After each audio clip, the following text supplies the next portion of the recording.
Look, I know some pretty brilliant people, but I'm going to say, all kidding aside, one of the most brilliant I've ever met is my friend, Nick Thorburn, who is, he's a musician, he's islands, he's an artist, he's a illustrator, he's a director, he's a writer. I've read stuff this guy, I'm telling you, this guy's the best. And Islands have a new album out. Number 10, baby. Number 10 is out. When's it out? Friday. This Friday. Can we see what it looks like? Look at this record. Get ready for this, first of all. Where am I? This one? Right there. We're good. What Occurs, the 10th album by Islands, is, look at that. That's beautiful. yours. Thank you. Thank you, Nick. Look at this. I'm just a mirror, Tom. I reflect what you are. You'll be my mirror? If you want. I'll be your mirror, reflect who you are.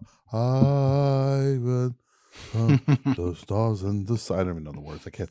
When the night is dark and you're... I've known those words.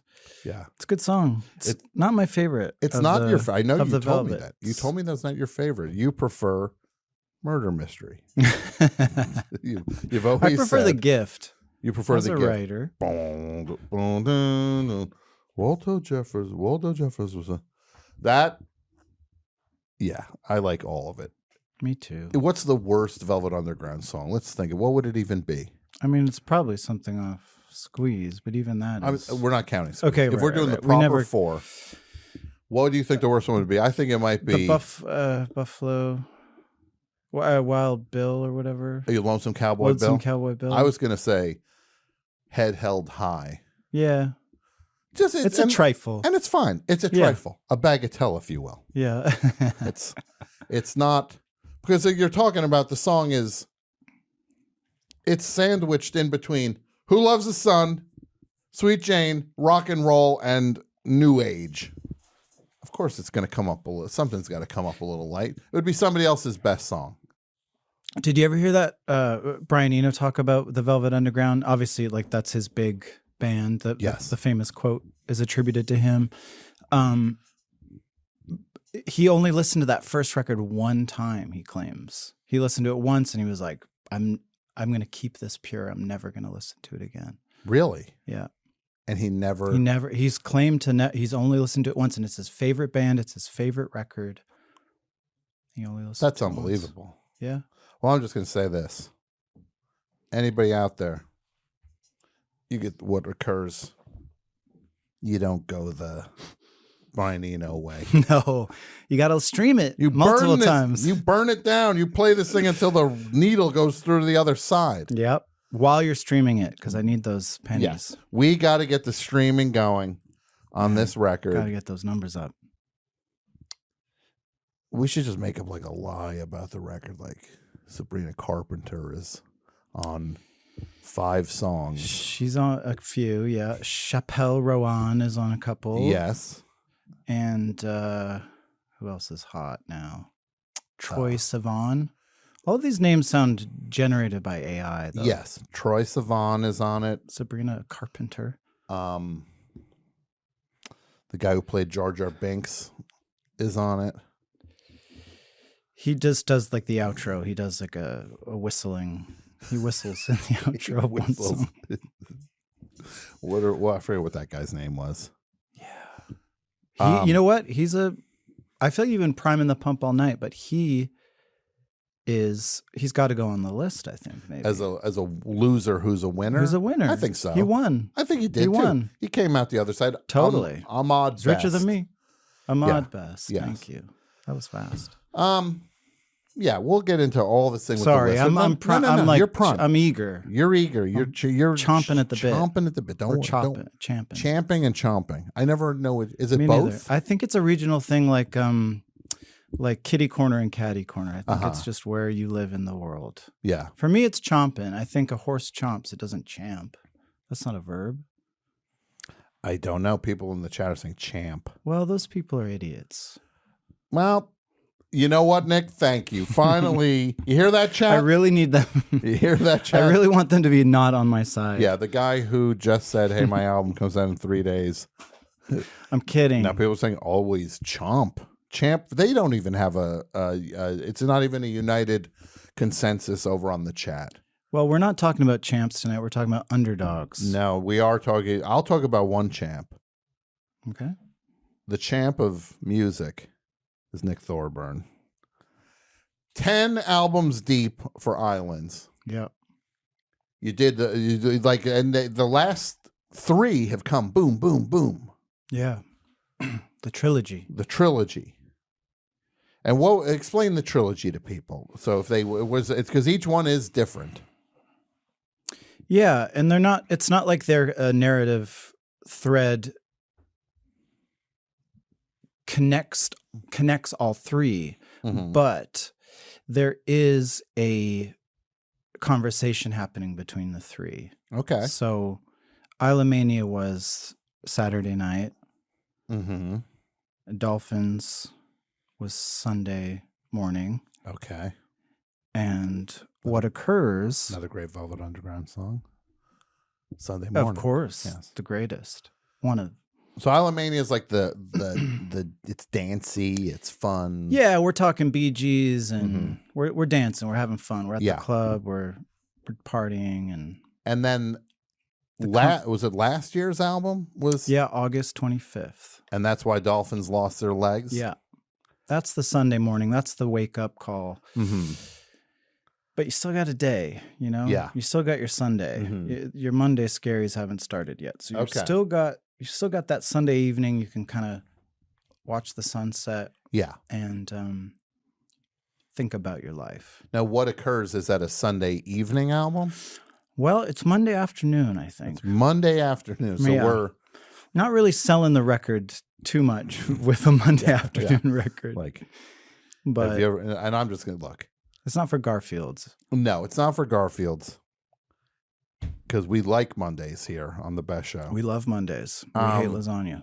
No, it's really. I heard the record a while back when it was in the mixing stages. Yeah, and I was really amazed by the range that you have put together between these 3 albums that have come out so close to each other. There's in terms of the electronics, and certain things have like a kind of like a more like I felt like What Occurs has it's like it, and you tell me if I'm wrong on this because I have not heard the final mix on the things. Maybe you've changed everything on it. Maybe now it's vocoder all over it. And it's a disco and of course record. you have to make room for the Sabrina Carpenter. She's a track. loud voice. Yeah. And what she says goes. And Ahmad Best to get his whistling in there. Yeah, of course. I credit him as Jar Jar though. It's against his wishes. It says Jar Jar Binks. Now we kicked the show off with the end from the record, which is an amazing song. David Geffen's Jackson Pollock has been one of my favorites that you've been playing for a while. I've seen you play it solo. You played it on the Best Show during the pandemic, out on your lawn, basically. Yep. I played it to you and Arachnophobia, which I don't even think. I think it was called something else. I think it was called Arachnid then. Okay. But I played Arachnophobia on that episode as well. Yeah. So these songs have been in the mix. Yeah. But then they define themselves as being like, this is the record where they make the most sense. Yeah, exactly. And I preemptively kind of knew I would have to react to the previous record. It was kind of a counterballast to this kind of fastidious incrementalism record of like making all of these little adjustments and tweaks. And as great as it was a record of minutia and these little choices that were very like little brush strokes, like little choices that you could spend hours on or weeks on. And so that record, Dolphins, was a record that was from the beginning to the end was a 5-year process. Wow. Yeah. Whereas this record was, I knew I wanted to go against that formula and go into a studio, which I did on Vancouver Island, and make a record in one go with the band, with Evan and Jordy and Adam. We were all sitting in the room together, facing each other, and just playing as a band and playing live and having the song, hearing the song, the pleasure of hearing that song as it was being created. Sure. And that's what you hear. I mean, that is in almost all of those cases, even with, the vocals in a lot of the case, in at least half of the cases, it was all happening live. And you could see these are the credits on the record. See, oh God, it's yeah. A Void features Jar Jar Binks. Sally doesn't work here anymore. This is Troye Sivan. And of course, Boll Weevil has Sabrina Carpenter on it. So no, it's really, this record Incredible. is you can feel the band on this record. Like you feel that it wasn't, when other things I'm sure some version of you're demoing the song and then presenting it to the band. Yeah, and people play their parts. Yeah, but it's open. I mean, with all of these songs, there were demos with a direction, but always being open to where it could go. And with a song like Boll Weevil, featuring Sabrina Carpenter, we just kind of let it go. I had an idea of what was going to happen, but it went in a direction that I didn't anticipate. That was really fun. Like really like an exciting moment for me. That was a moment where I was like, oh, I had an idea of what the song was going to be. And it did do that. It scratched that itch, but even then it went into another realm. And that was because of, the style of play of the band. Yeah, you're bouncing off the four of you are bouncing off each other, and kind of the thing becomes a different thing than maybe you had envisioned when you were demoing it. Totally. And writing the song. When I was writing that song, I'm not even joking. When I was writing Boll Weevil, I was also at the same time, I was tasked with writing the new jingle for Coca-Cola. Okay. Which I was given the prompt, Deliciously Coca-Cola, and I had to turn in a song with that, like very it's a mouthful of a phrase, Deliciously Coca-Cola. Yeah. And as I was like trying to come up with that song, I got this like bug in my ear, no pun intended, because it's Boll Weevil, but I started to work on Boll Weevil. It was this like reaction, this like almost like Cronenbergian like rejection of this thing inside me that was like, I can't make a Coca-Cola song. And I gave it my best shot, but if I got the Coca-Cola gig, I wouldn't be talking to you right now. I'd be on a jet in a deprivation tank, right? Sure. You'd be on your one of your deprivation tanks is on your jet. One of course. many. Yeah. It's in the pilot seat, actually. No, it's I liked my first impressions of this record were there's an energy of like analog instruments and almost like a tactile electronic feel.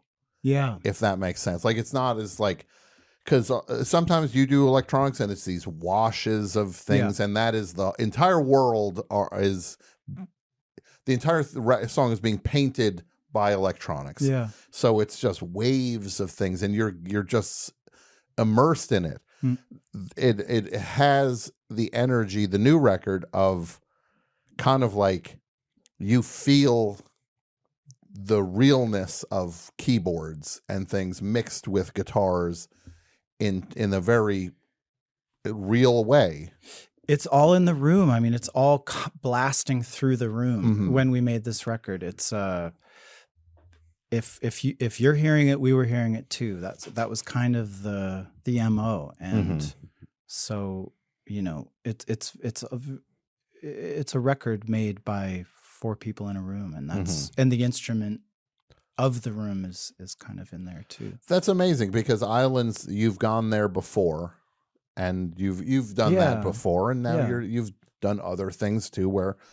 And that's the beauty of Islands is, like I've said to you, and this is not a slight on anybody who's ever been in Islands, but to quote Marky Smith with Islands, my grandma, if it's Nick Thorburn and your granny on bongos, then it's Islands. Yeah. I mean, you've lived with Islands has been together for coming up on, is it 18 years now? It'll be 20 years next year. 20 years in the summer of 2005 we made our first record. Wow, okay. Yeah, yep. And you've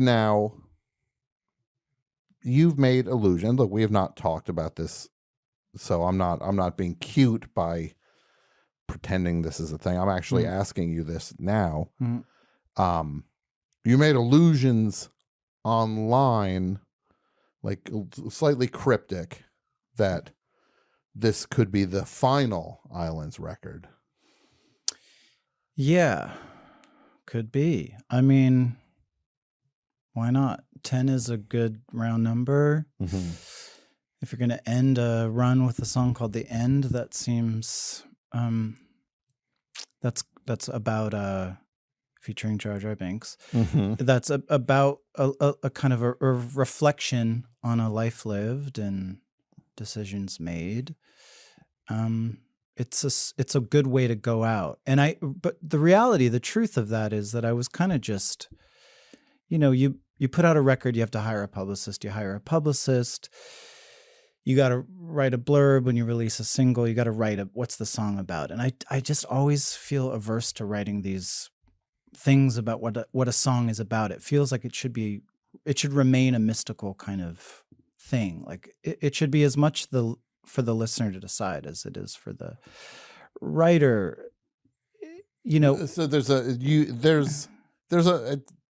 for lack of a better term, there is a magic to creation that you don't always have to pull the springs and wires in a thing out to see what made it work. I don't think that's what makes songs special. Yeah. And it always feels like going through the motions when I see blog posts about songs and I see the artist statement. It always feels, I can feel the pulling teeth effect.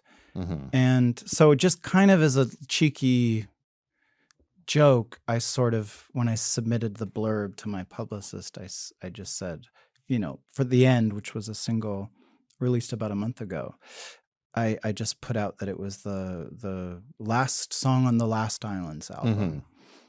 Kind of just to see what it'd feel like, kind of like a costume to wear. Like, what would it feel like to say this and have it exist? And nothing is real and nothing matters. So, I said it and it might be true. It feels kind of true, but it also feels, it's just hard to keep making. It's a hard carousel to spin in. It's hard. Yeah. It's hard. It is when you're grinding it out and everything takes a supreme effort. Sometimes there's just a point where you're like, I don't know how many times I can do this. And that 10, we're coming up on when I ended the show on WFMU, and that was December of 2014, I believe. I think that was it. I think that's what it was.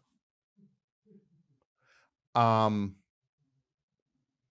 it was liberating to end the thing, even though I knew some version of it was going to come back. I wasn't done doing things. I knew I would do something, but it was exciting to end a thing. Yeah, it gives you a sense of control and ownership in the thing that can kind of own you too. Yeah, absolutely. And I will just say, wherever you go with what you do, wherever you go, as long as you're doing a thing, that's all I could ask for from things. I love when you do things and when you make things. And if this turns out to be the final Islands record, then everybody got 10 great Islands records in a row. And thank you for that. If you decide to make more, then thank you for making more. It's just, there's a point when you make things that you need to be able to adjust your relation to the things you make. Yeah. And if that's where you're at, then nobody's more entitled to do that than the person who makes the stuff. So see where you're at. Yeah. If this is it, you done did it. 10 for 10. That gets you into any Hall of Fame.